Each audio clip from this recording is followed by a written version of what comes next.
வாழ்த்துக்களை தெரிவித்துக் கொள்கிறேன். அன்பார்ந்த மாணவர்களே, இன்றைய தினம் நமது பாரத நாட்டின் அனைத்து இடங்களிலும், அதில் மிக குறிப்பாக கல்வி நிலையங்களில் அனைத்திலும் இந்த குடியரசு தின விழா மிக விமரிசையாக நடைபெற்றுக் கொண்டு வருகிறது. இதே வேளையில் நமது இந்தியாவுடைய தலைநகரான டெல்லியிலும் மிக சிறப்பாக இந்த குடியேற்ற நிகழ்ச்சி, அதைத் தொடர்ந்து பல்வேறு கலை நிகழ்ச்சிகளும் மிக சிறப்பாக நடைபெற்றுக் கொண்டு வருகின்றன. இந்த வகையிலே நமது பள்ளியிலும் இன்றைய தினம் இந்த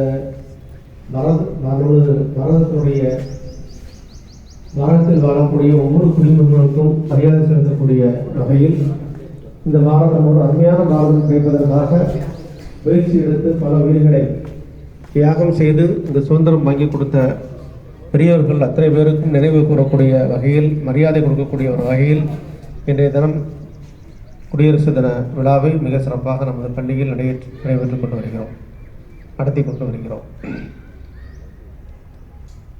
பொதுவாக இந்த குடியரசு தினம் அல்லது சுதந்திர தினம் என்று சொன்னால் நிறைய மாணவர்கள் வருவார்கள். ஆனால் இன்றைய தினம் ஏன் என்று தெரியவில்லை, மிக குறைவான எண்ணிக்கையிலே மாணவர்கள் வந்திருக்கிறார்கள். காரணம் என்று ஆராய்ந்து பார்த்தோமானால் இன்றைய தினம் ஞாயிற்றுக்கிழமை என்ற ஒரு காரணமும் கூட. எந்த தினமாக இருந்தாலும் சரி, மாணவர்கள் கண்டிப்பாக இந்த தேசிய விழாக்களில் கண்டிப்பாக பங்கு பெற வேண்டும். இதுதான் நமது நாட்டிற்கு நாம் செலுத்தக்கூடிய ஒரு மரியாதை, ஒரு வணக்கம். ஏனென்றால் இந்த நாட்டில் இப்பொழுது நாம் எப்படி ஒரு சுதந்திரமாக, சந்தோஷமாக, மிக மகிழ்ச்சியாக, ஆனந்தமாக இருக்கின்றோமோ, அதற்கெல்லாம் வித்திட்டவர்கள், அதற்கெல்லாம் காரணமானவர்கள் ஒரு 75 வருடத்திற்கு முன்னால் வாழ்ந்து போராடி உயிர்நீத்த பெரிய பெரிய பெரியவர்கள். அவர்கள் மூலமாகத்தான், அவர்களால் தான் நாம் இப்பொழுது சந்தோஷமாக இருக்கிறோம், சுதந்திரமாக இருக்கிறோம். நாம் எந்தெந்த வகையில் எல்லாம் வாழ வேண்டும் என்று நினைக்கிறோமோ அந்த வகையிலே நாம் வாழ்ந்து மகிழ்ச்சியாக நமது நாளை கொண்டாடி கொண்டு வருகிறோம். ஏனென்றால் இதற்கு முன்பாக, அதாவது சுதந்திரத்திற்கு முன்பாக உங்களுக்கே எல்லாம் தெரியும், நாம் எல்லாம் ஆங்கிலேயருடைய கட்டுப்பாட்டில் வாழ்ந்து வந்தோம். இந்த கட்டுப்பாடு என்பது அவர்கள் என்ன சொல்கிறார்களோ அவர்கள் சொல்படியே நடக்க வேண்டும், அவர்கள் ஆணைப்படியே நாம் வாழ வேண்டும். அப்படித்தான் நமது முன்னோர்கள் வாழ்ந்திருக்கிறார்கள். நமக்கென்று ஒரு தனியாக ஒரு சுதந்திரம் கிடையாது, நமக்கென்று ஒரு தனியாக ஒரு எண்ணங்கள், மகிழ்ச்சி கிடையாது. அவர்கள் என்ன பணிகளை எடுக்கிறார்களோ, என்ன வேலையை செய்ய சொல்கிறார்களோ, என்ன உணவை சாப்பிட சொல்கிறார்களோ அந்த வகையிலே மட்டும்தான் நாம் வாழ்ந்து ஒரு 75 வருடங்களுக்கு முன்னாக நாம் கஷ்டப்பட்டு வாழ்ந்திருந்தோம். ஆனால் அதையெல்லாம் உடைத்து தகர்த்து நமது முன்னோர்கள் எத்தனையோ பேர் மாண்டு உயிரை கொடுத்து இந்தியாவுக்கு என்று ஒரு சுதந்திரத்தை வாங்கி கொடுத்திருக்கிறார்கள். அவர்கள் அவ்வாறு வாங்கி கொடுத்த சுதந்திரத்தை நான் இப்பொழுது அனுபவித்துக் கொண்டிருக்கிறோம், வாழ்ந்து கொண்டிருக்கிறோம். ஆக அவர்களுக்கு மரியாதை செலுத்தக்கூடிய வகையிலே நாம் கண்டிப்பாக ஒவ்வொரு நாளும் வணங்க வேண்டும். அதிலும் குறிப்பாக இந்த தேசிய விழாக்களான ஒவ்வொரு நிகழ்ச்சிகளிலும் கண்டிப்பாக பங்கு பெற வேண்டும். அனைத்து மாணவர்களும் இதை புரிந்து கொள்ளுமாறு அன்போடு கேட்டுக்கொள்கிறேன். இந்த குடியரசு தின விழாவை பற்றி மிக தெளிவாக, மிக விளக்கமாக பல்வேறு வகுப்புகளை படிக்கக்கூடிய மாணவர்கள் இன்றைக்கு உங்களுக்கு பல கருத்துக்களை கூறுவார்கள். இதுபோக ஆசிரியர் திரு செந்தில்குமார் அவர்களும் இந்த குடியரசு தினத்தினுடைய முக்கியத்துவத்தை பற்றி உங்களுக்கு மிக விரிவாக விளக்குவார்கள். பொதுவாக குடியரசு என்று சொன்னால் என்ன உங்களுக்கு தெரியும்? குடியாட்சி, மக்களாட்சி என்று சொல்வார்கள். இந்த மக்களாட்சி என்பது தேர்தல் மூலமாக நாமே ஒரு ஆட்சியாளர்களை தேர்ந்தெடுக்கக்கூடிய ஒரு முறைதான் இந்த குடியாட்சி என்று சொல்லப்படும். நமக்கு நாமே என்ற ஒரு திட்டத்தை போல நாம் நன்றாக வாழ்வதற்கு, அதாவது மக்கள் நன்றாக வாழ்வதற்கு மக்களால் தேர்ந்தெடுக்கப்படக்கூடிய ஒரு பிரதிநிதியைத்தான் இந்த அரசாங்கம் என்று சொல்லுகிறோம்.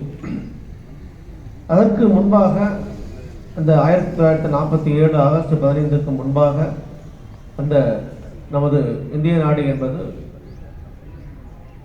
அவர்களுடைய அடிமையில் நாம் வாழ்ந்து கொண்டிருந்தோம். அதன் பின்பு கிட்டத்தட்ட ஒரு 2 வருடங்களாக சுதந்திரம் கிடைத்தாலும்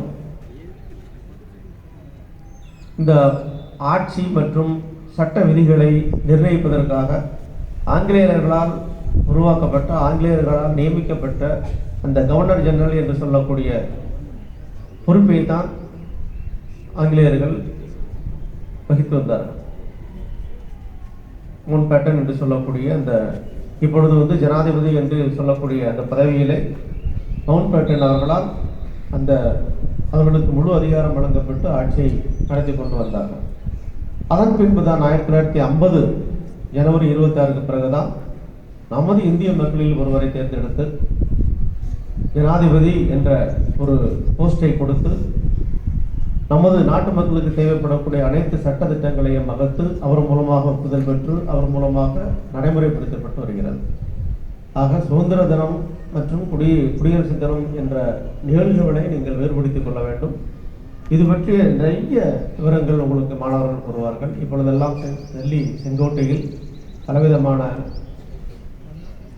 நிகழ்ச்சிகள், கலை நிகழ்ச்சிகள் நடைபெறும், ஊர்வலங்கள் நடைபெறும், பேரணிகள் நடைபெறும். அந்த பலவிதமான துறைகள் சார்ந்த